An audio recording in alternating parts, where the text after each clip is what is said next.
presentasi. Nanti kalau hari itu sudah selesai, kita langsung ke praktek nanti ya. Kelihatan ya eh, materinya di layar. Kelihatan, kelihatan. Kelihatan, Pak. Kelihatan. Baik, baik. Notasi algoritma. Kita kenalin dulu notasi algoritma yang selalu kita gunakan nantinya di dalam praktek ya.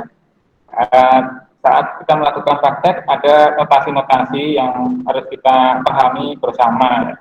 Supaya kita kalau dapat soal tuh gak tanya-tanya lagi ya gimana, atau latihan-latihan saya kasih soal itu Anda langsung bisa mengerjakan.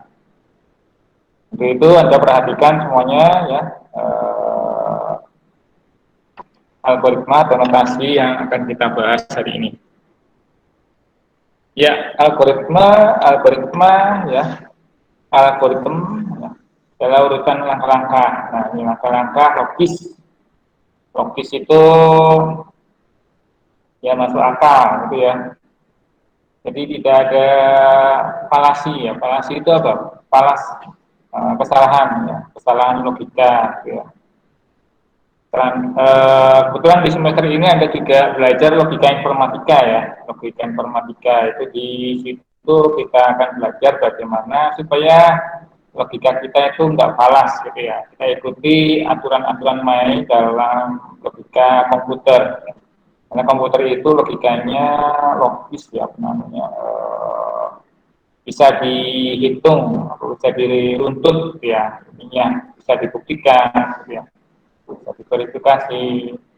Nah, cara kerja di komputer itu ya pasti, dia pasti nggak bisa dia awang-awang gitu ya, apa namanya, meramal. Tapi meramalnya juga ada, kalau di dalam program ada program peramalan kayak dulu apa namanya, game gitu ya.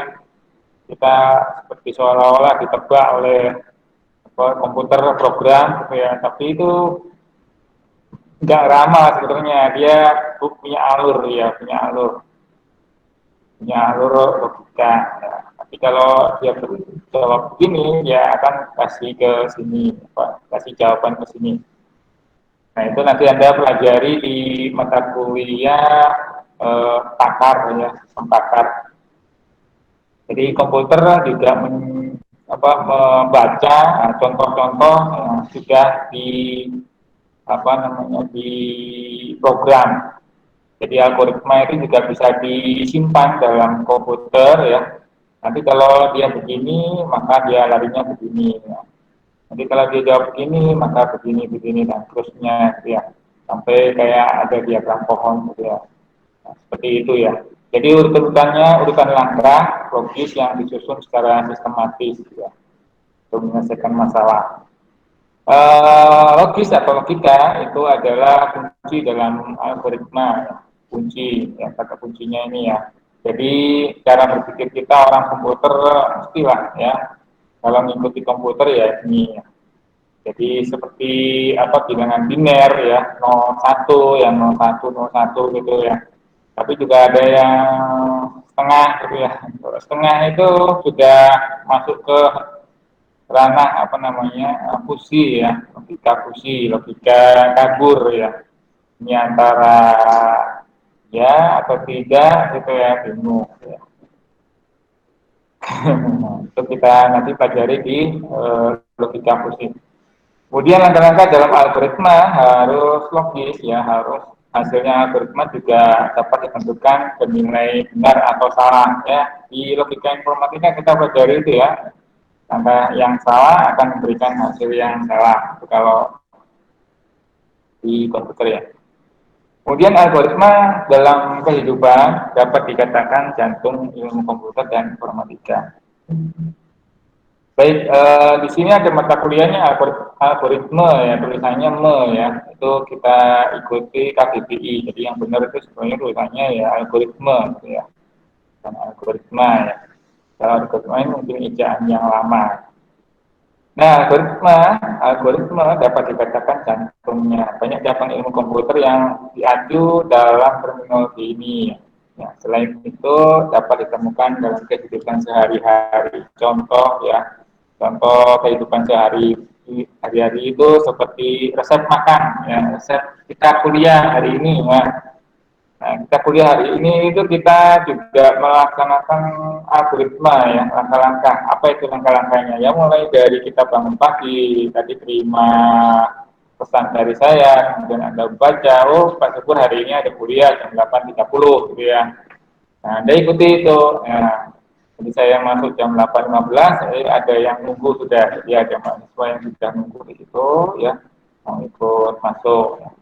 Jadi pas jam 8.30 kita sudah bisa buka, gitu ya. Artinya ada langkah-langkah bagaimana kita mempersiapkan kuliah. Nah, langkah-langkah itu kita sebut sebagai algoritma, ya. Nah, itu ya. Sehingga kita bisa hadir tepat waktu misalnya, gitu ya. Kemudian contoh algoritma sederhana lainnya adalah menukar isi dua buah gelas. Ini Anda bisa baca sendiri, ya, dua buah gelas, dua buah gelas tadi berisi campuran air biru, ya, sorry ya, cairan biru, cairan biru dan gelas B cairan merah, gitu ya. Kemudian ditukarkan isi gelas tersebut supaya keduanya juga tidak tercampur. Bagaimana langkah kita? Nah, sama seperti kita tadi berangkat kuliah, ya. Berangkat kuliah itu tadi yang nunggu cuma satu orang, ya. Kemudian datang dua orang, kemudian datang satu orang. Nah, ada 4 orang ini di lab ini ada 4 orang. Sisanya adalah daring, ya. Sisanya adalah daring. Artinya apa? Artinya tiap-tiap orang yang ada di sini itu punya cara sendiri-sendiri, ya. Ada yang datang pagi-pagi tadi, ya. Itu caranya dia, ya. Caranya. Ada yang datangnya berdua, bisa jadi dia satu kampung, ya, tetanggaan, atau mungkin satu jalur, kemudian aku numpang, ya. Nah, itu numpang, ya. Satunya langsung berangkat dari rumah langsung ke sini datang pagi-pagi, satunya lagi numpang, satunya lagi agak telat, gitu ya, agak telat. Nah, itu sudah 3 cara algoritma yang berbeda, ya. Dari 4 orang 3 cara berbeda, ya. Saya lengkap, ya. Belum lagi yang daring saya nggak tahu ini tiba-tiba langsung muncul yang 1, 2, 3 masuk, ya. Kurang lebih seperti itu, ya, langkah-langkahnya. Jadi berbeda-beda, ya, caranya. Begitu juga dengan nukar gelas ini pun berbeda-beda, ya. Ya. Algoritma pertama, satu orang mungkin tuangkan isi gelas A ke B, langsung dicampur terus, gitu ya. Satunya B-nya ke A, gitu ya, campur Z. Campur semua dari Pak. Iya, itu cara satu, ya, algoritma cara satu. Cara dua, cara satu ini tentu saja tidak benar, ya, karena dia campur, ya. Sama ketika Anda masuk kuliah nanti masuk lab, gitu ya, telat, gitu ya, jadi nggak benar juga, ya. Misalkan jangan terlambat, gitu ya. Misalnya gitu aturan mainnya jangan terlambat, gitu. Kemudian cairan algoritma berikutnya adalah dia mikir, oh saya ambil gelas C aja, gelas C, nanti saya tuangkan separuh di C, ya, misalnya gitu, tuangkan gelas A ke C, kemudian B-nya ke A, A-nya kosong berarti dituang ke C semua, ya, baru B-nya ke A, kemudian C ke B. Ini dia nggak campur, ya, seperti ini, ya. Pak, berarti kita harus ambil gelas C dong, Pak. Ya, iyalah, nah, gitu ya. Yang penting kan nggak campur, ya, gitu ya. Fokusnya di situ. Jawaban pada algoritma 2 sudah tepat. Dengan menggunakan bantuan sebuah gelas C, maka kedua gelas dapat ditukarkan tanpa tercampur. Nah, ini adalah contoh algoritma sederhana yang kita sebut dengan algoritma deskriptif, ya. Yang kayak gini-gini ini algoritma deskriptif, ya. Jadi ada, kalau mau orang komputer kalau mau nyusun program, mesti dia akan tulis-tulis seperti ini, atau dia akan membuat pseudocode. Nanti kan kita buat pseudocode, atau orang lebih banyak menggunakan flowchart, ya. Deskripsi itu juga demikian, ya. Flowchart dan deskriptif itu banyak digunakan karena lebih mudah untuk dipelajari oleh yang lain, gitu ya. Kemudian bahasa pemrograman, suatu algoritma dapat dilaksanakan oleh komputer, maka notasi algoritma harus ditulis dalam bahasa pemrograman sesuai dengan namanya program. Jadi program adalah implementasi teknik algoritma yang ditulis dengan bahasa pemrograman tertentu, misalnya Pascal, C++, Basic, Delphi, ya, dan lain sebagainya.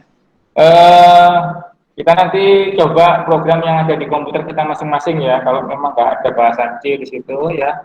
Kalau Anda juga kesulitan bahasa C di situ ya. Saya sebenarnya mau dorong Anda pakai Linux ya, tapi komputer kita juga nggak ada Linuxnya ya. Windows semua ya, Windows semua. Nah, mungkin di tempat Anda juga Windows semua. Ya kita coba nanti ya, bagaimana kita praktek nanti ya. Terus kemudian alatnya untuk mengetik atau menulis program itu ada sendiri ya, bukan Microsoft Word ya. Jadi ada sendiri. Tapi paling sederhana adalah Notepad ya. Jadi kalau kita nanti coba menyusun program, menyusun algoritma, langkah-langkah ya, kita kita latihan pakai Notepad dulu aja ya. Tapi kita penting bisa menyelesaikan ini ya. Baik, berikutnya adalah notasi algoritma dapat dituangkan dalam bahasa pemrograman apapun ya. Jadi kalau algoritma logikanya jelas itu bisa diimplementasikan ke bahasa pemrograman apapun ya. Mau bahasa C, C++ ya, mau PHP, mau apa tadi ya, Pascal dan sebagainya itu semua bisa ya. Nah, hanya saja saya tidak merekomendasikan pakai Pascal lagi karena Pascal itu sudah bahasa lama sekali ya.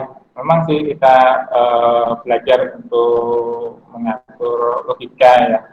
Jadi kebanyakan logika kita itu langsung ke implementasi ya. Implementasinya begini. Karena alurnya, strukturnya di Pascal agak berbeda ya. Berbeda dengan bahasa pemrograman yang saat ini lebih langsung fokus gitu ya, nggak perlu deklarasi dan sebagainya. Kemudian notasi algoritma itu umumnya ini tiga cara tadi yang saya sebut ya, ada deskriptif, ada project, pseudocode. Dalam algoritma notasi yang umum digunakan adalah project dan pseudocode. Nah ini ya, ini yang umumnya banyak digunakan adalah project. Project ini software yang kemarin minggu lalu saya minta Anda install itu adalah flowchart ya. Kita nanti bermain flowchart ya. Jadi kita masukkan nanti langkah-langkahnya, baru kita gunakan flowchart. Sorry ya. Flowchartnya itu bisa langsung dimasukkan nilai ya, dimasukkan apa properti dan nilainya. Sorry, nilainya nanti bisa dieksekusi, dimasukkan di dalam hasil eksekusi gitu ya. Kemudian flowchart dan pseudocode itu punya keunggulan sendiri. Keunggulannya apa? Mari kita lihat. Algoritma flowchart itu dan pseudocode itu biasanya dilakukan oleh programmer pemula. Ya seperti kita ya, saya dan Anda. Seperti pemula juga ya, pemula lah. Dalam hal ini saya juga belajar sama-sama belajar dengan Anda ya.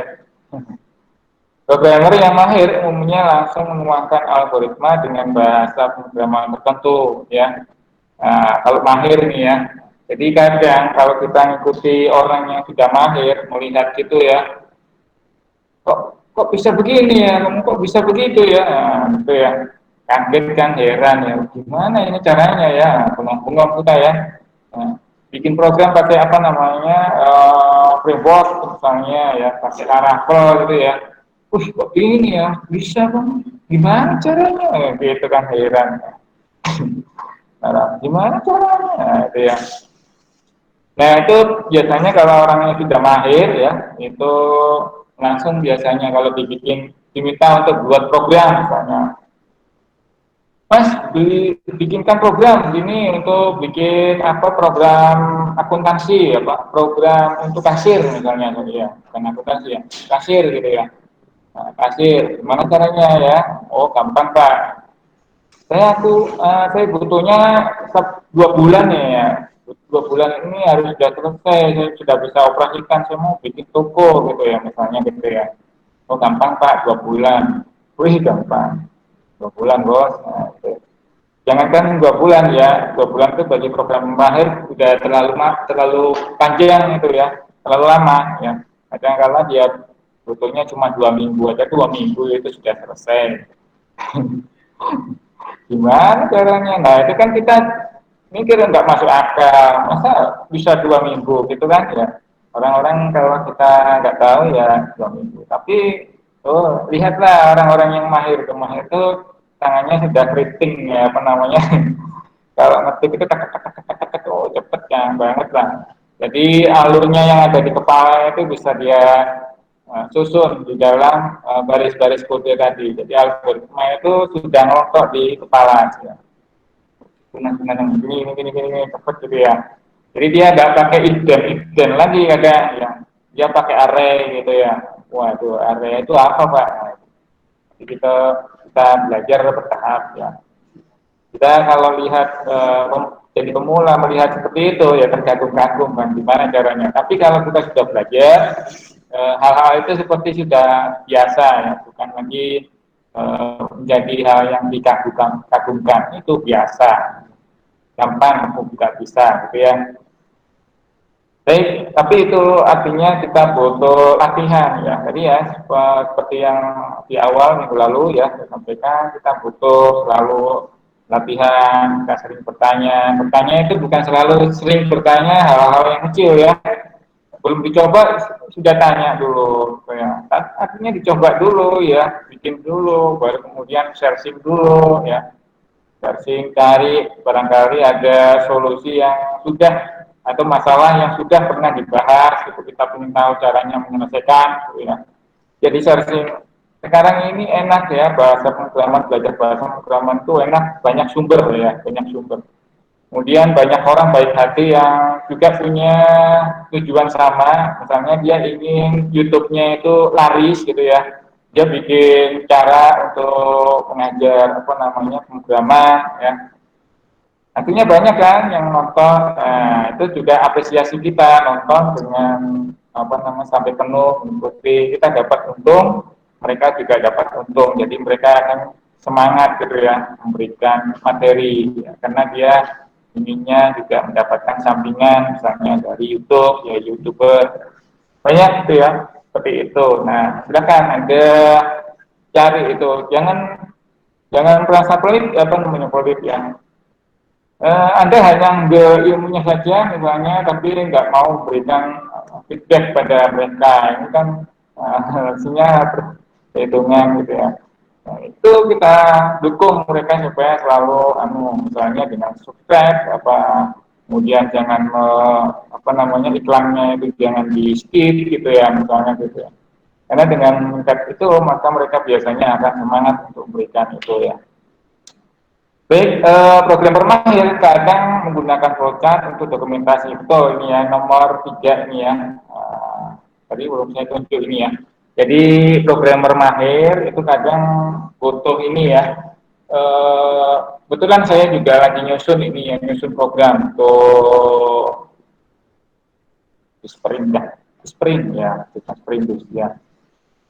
Nah itu pertama saya explore apa namanya, saya gali data-data apa kebutuhan mereka ya, kebutuhannya apa. Nah, ketika saya mengumpulkan data tadi ya, dia menyampaikan wawancara ya, diskusi gitu ya, diskusi. Itu ada bagian-bagian diskusi yang mereka sendiri kadang tidak tahu ya. Tidak tahu kebutuhannya. Ya namanya orang ya, namanya orang. Jadi tidak tahu kebutuhannya itu misalnya tidak sesuai dengan atau kurang dari prosedur yang ada gitu ya. Maka langkah kita adalah untuk membuat dokumentasi tadi, mencatat apa saja sih kebutuhan dari klien ya. Catat. Kita buat apa? Putus ya? Kayaknya iya putus.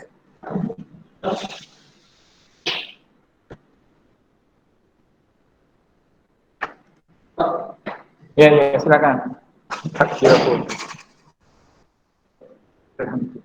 Putus sudah di sana ya. Lancar aja ya. Halo. Lancar aja kok Pak. Lancar aja. Lancar, Ya. Pak. Pak, bisa Pak. Kalau kalau yang daring silakan aja ya, nggak usah izin ya, apa izin ke WC, malu lah ya. Ya tahu diri sendiri lah ya. Kemudian jangan online juga di WC, kemudian apa namanya speakernya dinyalain sehingga keluar terdengar suara suara air gitu ya. Ya kira-kira lah gitu ya. Jangan sampai terulang yang apa namanya yang di blow up di jaring sosial. Baik, kembali ke sini ya.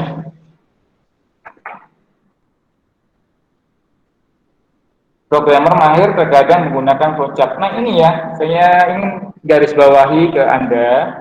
Anda kalau sudah merasa mahir ya,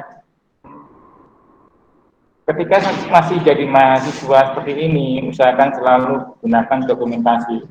Ya, usahakan selalu gunakan dokumentasi. Kadang memang dokumentasi itu disusun belakangan, nggak harus saat itu juga. Ketika Anda nyusun belakangan, terus kemudian bikin ini.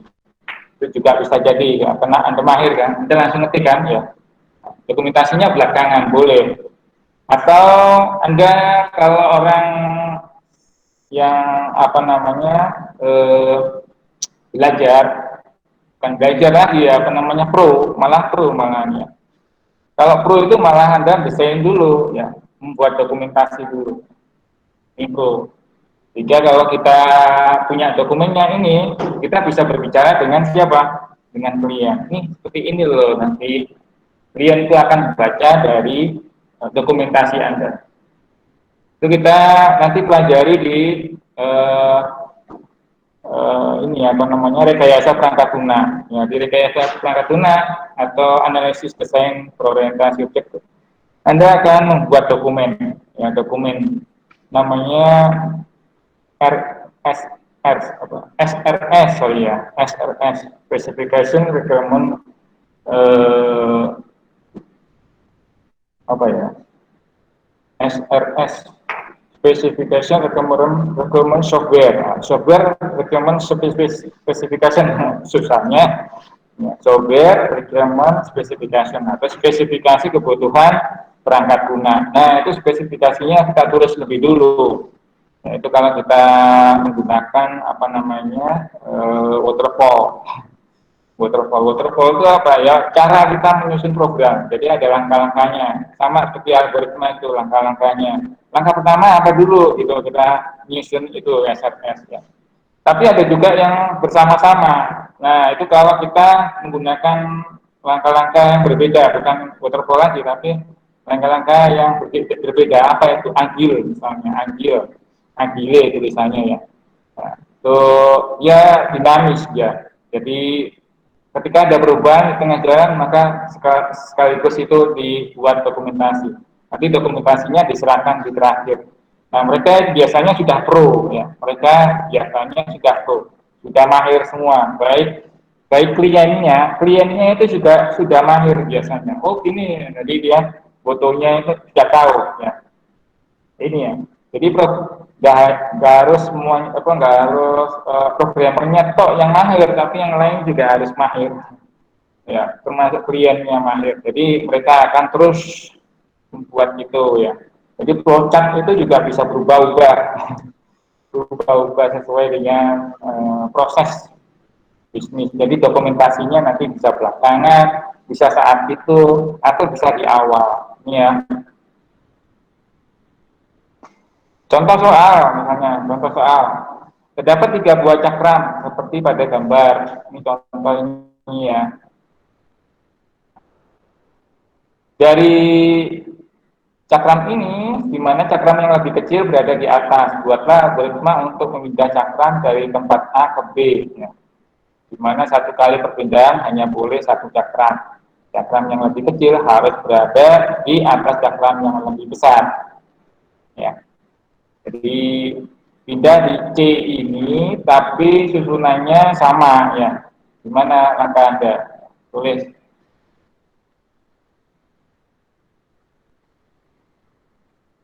Bisa, tulis ya. Yang daring Eh, ditulis jawabannya di komen ya, di komen ya. Nah, yang daring jawabannya ditulis di komen, di chat ya, di chat. Ya silakan, saya tunggu ya. Jangan lihat kunci. Yang ada di kelas, 4 orang ini silakan maju sendiri, jawab, terus di depan tulis.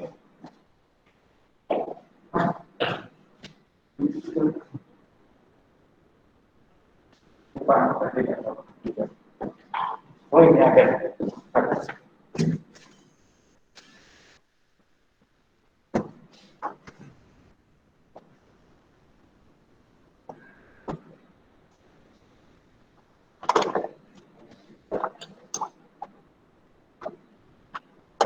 Pak, ini saya disuruh ngapain ya Pak ya? Banyak yang bingung Pak. Sorry saya baru balik dari WC Pak.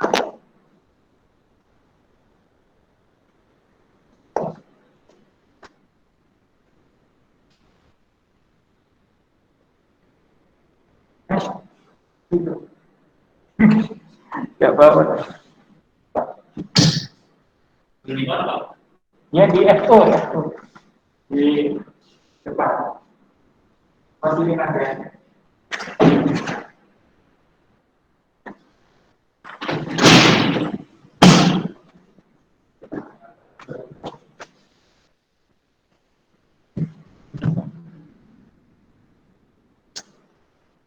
Ya, saya panggil ya.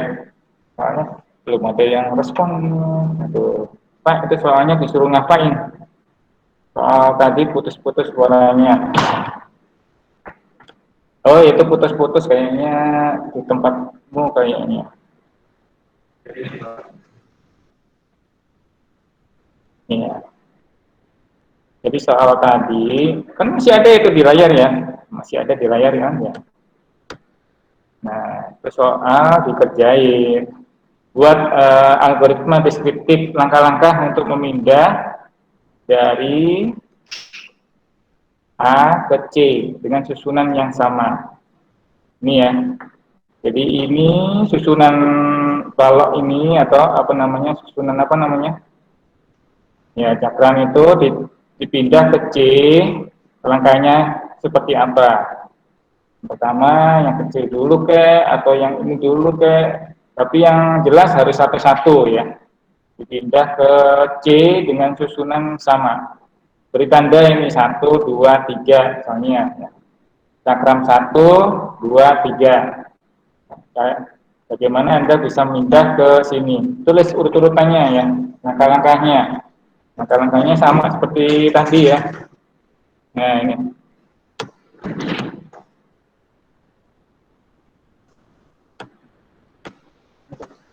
Ya, kasih.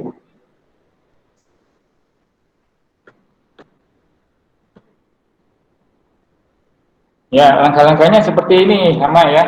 Contoh algoritma sederhana ini ya. Jadi ada pindah dari cakram A ke C. Ya. Mari kita satu-satu ya. Tidak boleh semuanya diangkat ini ya. Tidak boleh. Harus jadi dipindah satu-satu. Dari A ke C. Ini ada D-nya untuk bantuan. Nah, boleh. Untuk bantuan. Langkah-langkahnya dari A ke C. Bisa. Maunya tak rumah.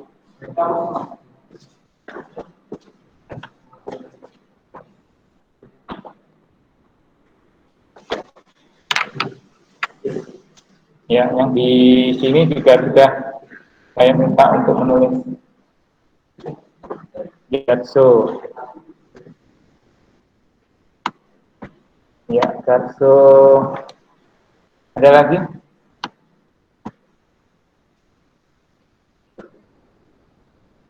Balok 1 ke C. Kaki. Sudah itu aja kan? Nah, kurang kaki. Gatsonya apa? Ya, silakan. Kalau ada yang lebih pendek, silakan. Terus, terus sendiri, jangan pakai HP. Taruh HP-nya. Ya,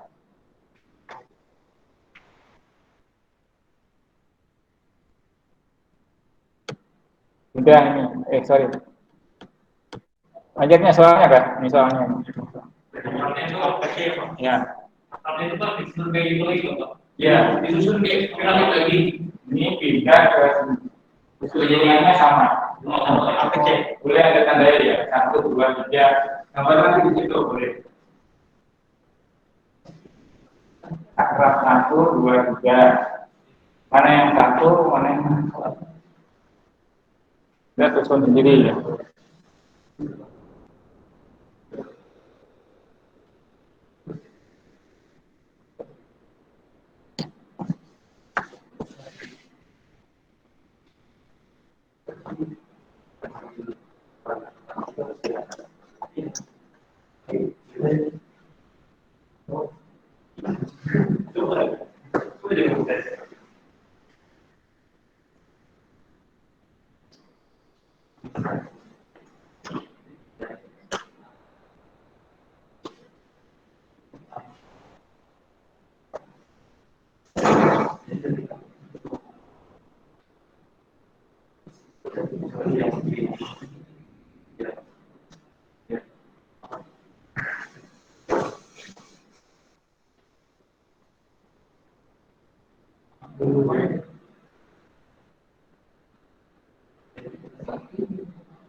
Coba ya.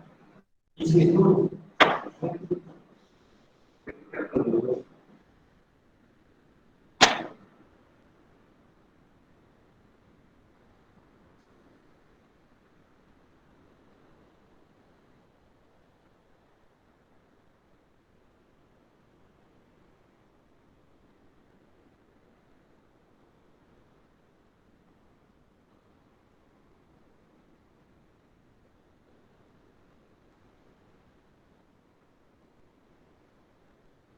Yang di sini sehat semua ya? Sehat ya? Ada yang flu ya? Ayo, siap. Udah. Iya. Maka kasih mana dulu? Satu apa? Maka pertama apa?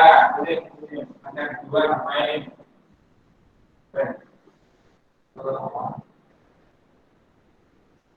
Namanya apa? Ya, Mas, dibantu.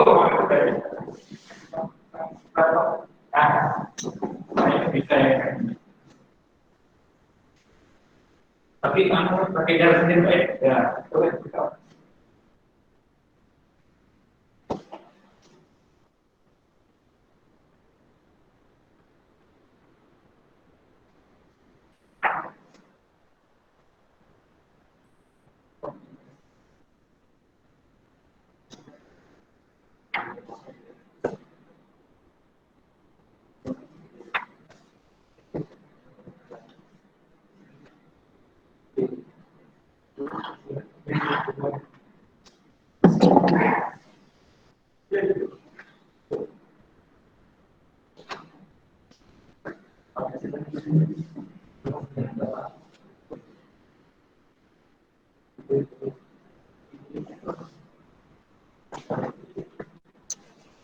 duduk mas.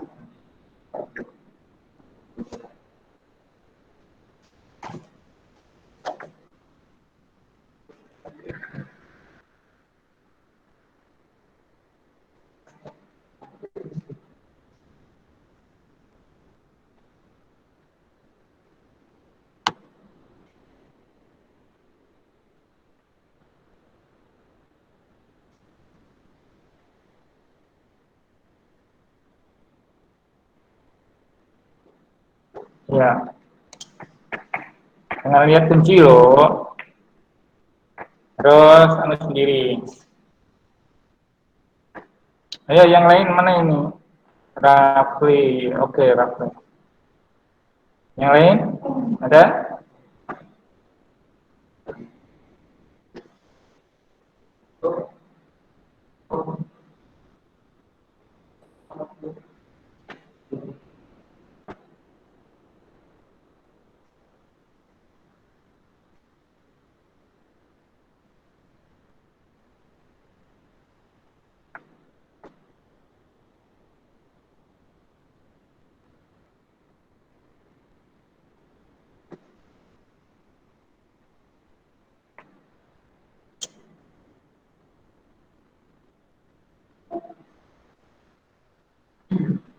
Mbak siapa tuh Mbak Mayang? Mana Mayang? Tidak, tidak. Oke. Ya sudah. Katanya Mas. Ya. Ya, tulis sebelahnya jangan dihapus. Tulis sebelahnya. Ya.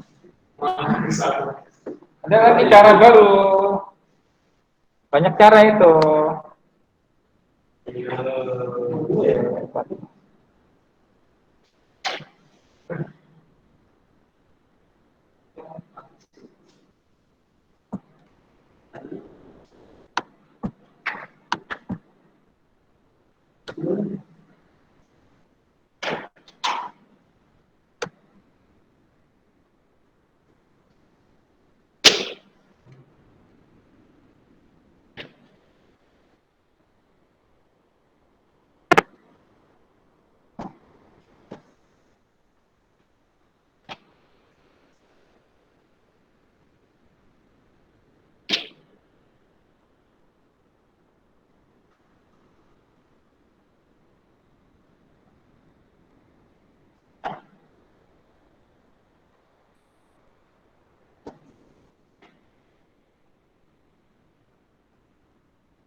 Ya.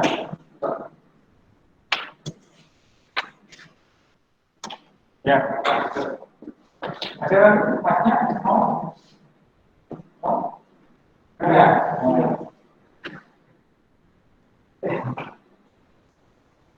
Boleh di sini, ulangi.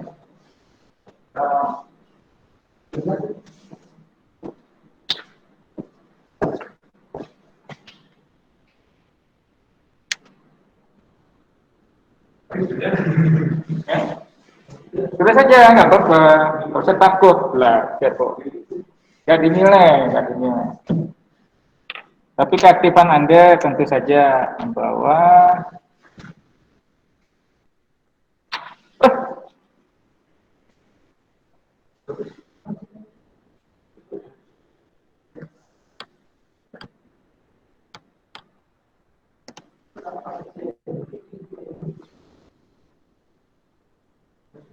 Iya.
Jadi di sini juga ada banyak ya di sini jawabannya, teman-teman Anda ini. Ya ini ya jawabannya. Macam ada yang 7 langkah, ya, rata-rata 7 langkah di sini karena apa? Karena sebetulnya kuncinya tidak bisa dilihat, gitu ya. Tapi di sini nyatanya banyak yang beda ya, dari 4 orang ini beda. Satu orang nggak bisa jawab, satu orang, kedua, tiga, empat, lima orang, oh ini ada 12 langkah. Kalau ini 5 langkah tapi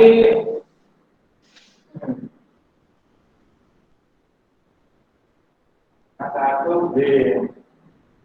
Arahnya ke sini ya. Panahnya kemana? Oh, ke sini ya. Iya. Oh iya. Itu lagi. Kamu lagi. Bisa.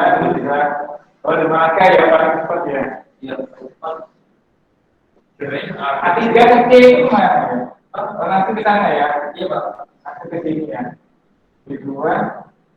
Oh iya, paling cepat ya, 5 langkah paling cepat ya. Ini di 1 kota. Oh, B-nya kan sini ya. Bisa pilih yang mana?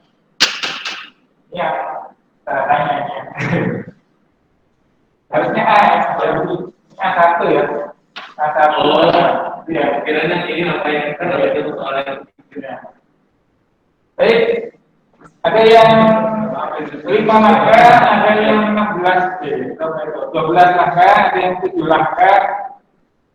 Banyak ya, kalau dari sini juga banyak dari jawaban Anda ini. Ya, rata-rata memang 7 langkah yang sama ya, tidak aktivitas.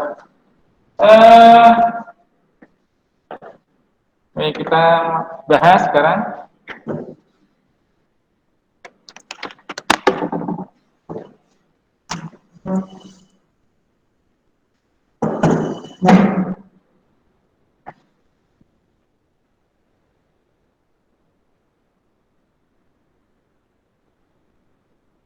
Baik, kita bahas lagi. Dari banyak yang menjawab tadi, kita bisa menangkap nih ya. Kita bisa menangkap bahwa dalam menyusun program akan ada banyak cara. Dan cara ini tiap-tiap orang memiliki cara sendiri.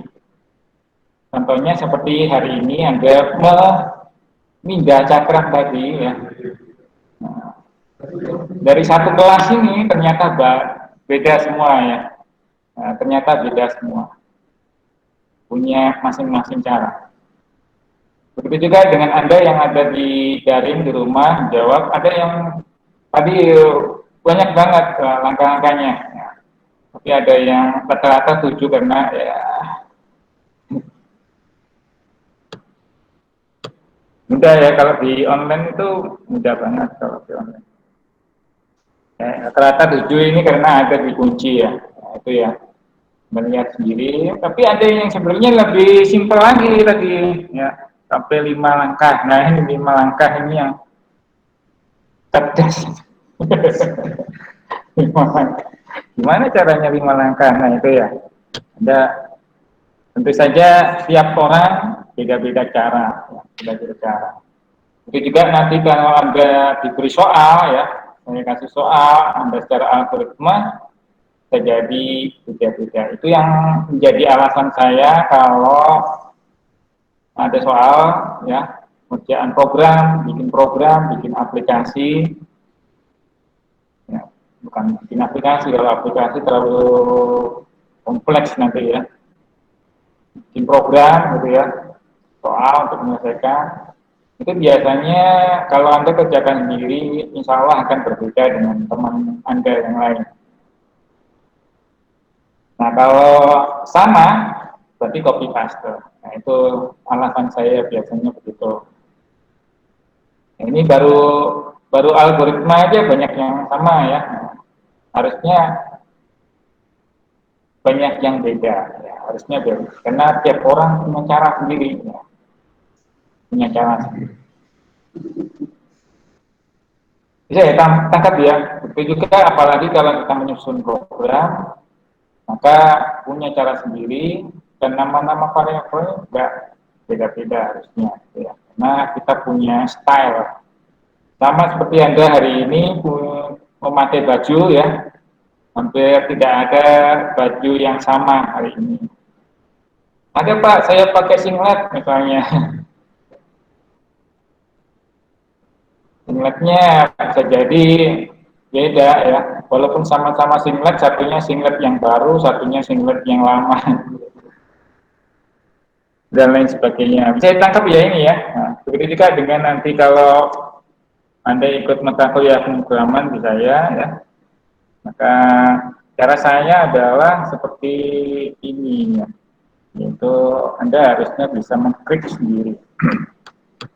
Baik ya, itu yang algoritma deskriptif tadi. Sekarang kita bahas algoritma pseudokode. Pseudokode ini sesuai nama artinya yaitu pseudo adalah semu ya, atau bukan yang sebenarnya. Bukan yang sebenarnya. Pseudo artinya notasi algoritma yang menyerupai notasi bahasa pemrograman. Mirip, sudah kata-katanya sudah mirip. Karena pseudokode sudah menyerupai bahasa notasi pemrograman, maka kalimatnya agak keliru ini. Ya, karena pseudokode sudah menyerupai notasi pemrograman, maka pseudokode lebih mudah untuk dikonversi ke dalam bahasa pemrograman. Jika ya, kalau bahasa kita, bahasa orang komputer, jika pseudokode sudah menyerupai, bukan karena. Jika pseudokode sudah serupa dengan bahasa pemrograman, maka pseudokode lebih mudah untuk dikonversi dalam bahasa pemrograman. Jadi kalau kita mau menyusun program, itu kita bikin pseudokodenya dulu. Ada yang seperti itu ya. Tapi yang seperti itu bagi orang awam, mereka akan kesulitan. Yang menurut saya. Kesulitan apa? Membaca pseudokode daripada langkah-langkah deskriptif. Kalau langkah-langkah deskriptif orang mudah. Bahasanya kena bahasa alami seperti kita. Seperti bahasa manusia juga. Bahasa alami itu bahasa natural. Ya.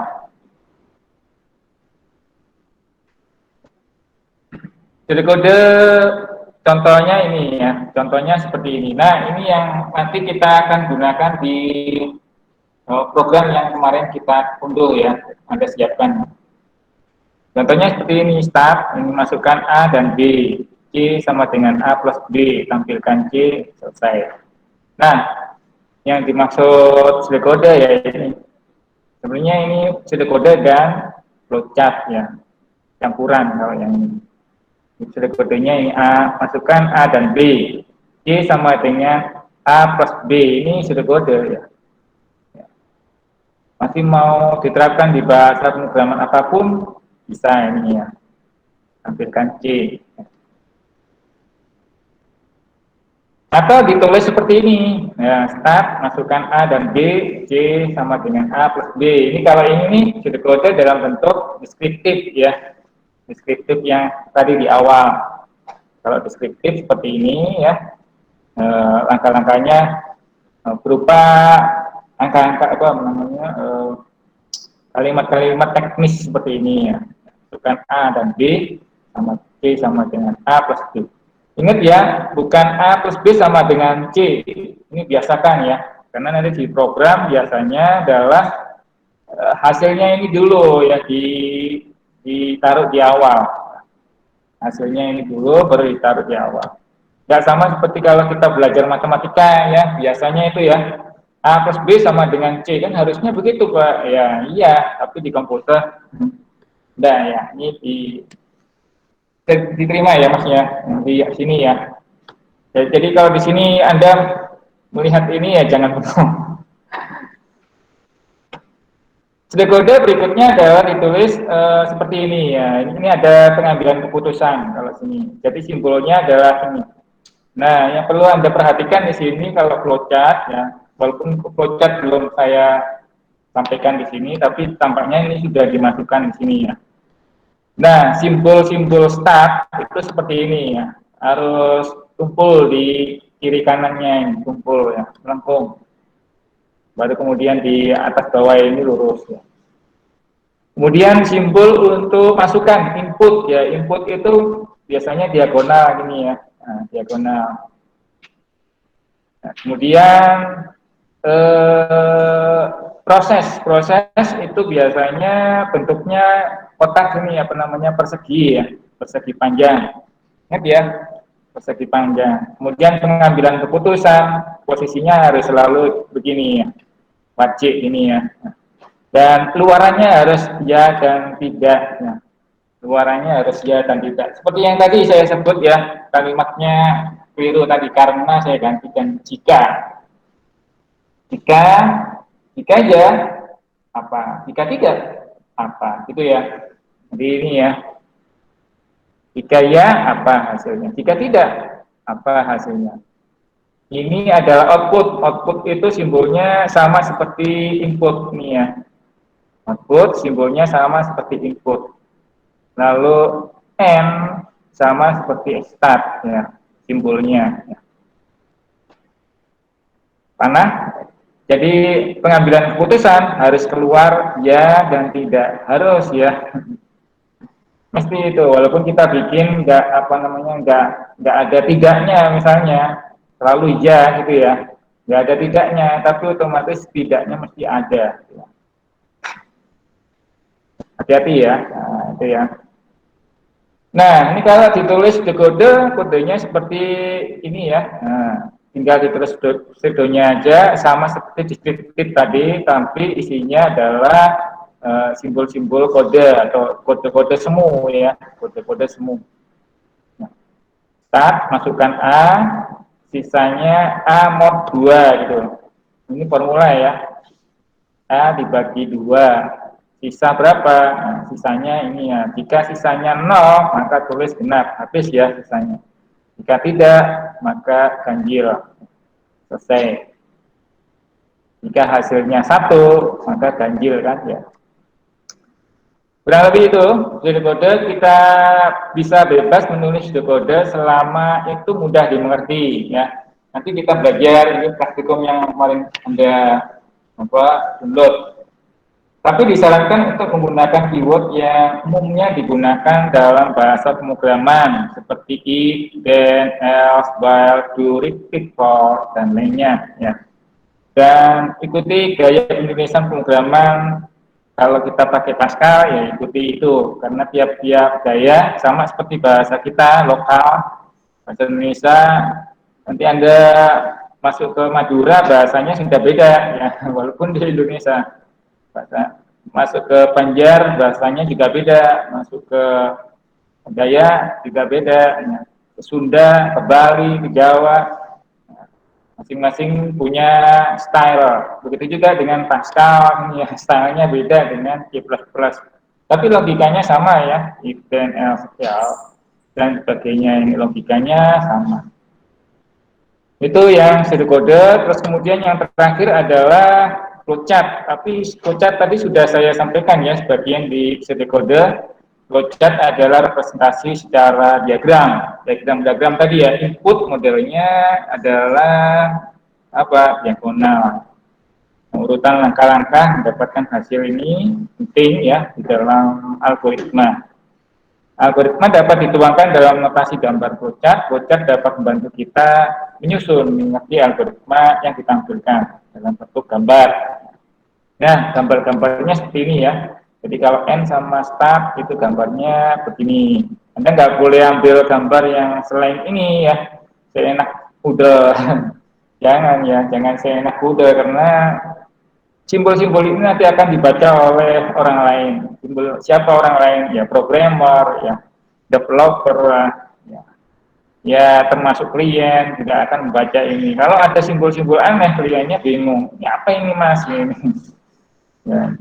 Kemudian proses itu simbolnya ini ya, pahami ini ya, simbol-simbol ini ya. Nah, dihafal, dihafal. Nanti kita latihan simbol-simbolnya banyak pakai ini ya. Nggak, ini simbolnya sederhana, nggak terlalu banyak. Ya, flowchart. Simbol-simbol di atas umumnya digunakan untuk menulis flowchart. Ya, sebagai contoh, untuk menjumlahkan dua buah bilangan. Ini ya, seperti tadi ya. Masukkan A dan B, C, C sama dengan A plus B, dan seterusnya. Nah ini minggu depan berarti ya, kita praktek ya. Nah, minggu depan insya Allah kita praktek untuk menerapkan ini ya, menerapkan ini. Bisa ya. Tolong disiapkan programnya yang kemarin saya minta untuk diunduh, namanya flow apa? Logarithm ya, logarithm. Itu programnya jalan di Windows ya. Sesuaikan dengan komputernya masing-masing ya. Ada yang 4 bit, ada yang 32 bit, dan pokoknya disiapkan. Begitu juga dengan di lab ini ya. Kayaknya sudah ada. Itu mungkin yang bisa sampaikan hari ini. Mudah-mudahan bisa dimengerti. Kita akan lanjutkan lagi insya Allah ke depan. Hasil kuliah hari ini insya Allah saya sampaikan di YouTube nanti ya. Bagi yang masih belum jelas tentang keterangan kuliah hari ini. Baik, ada pertanyaan dari sini?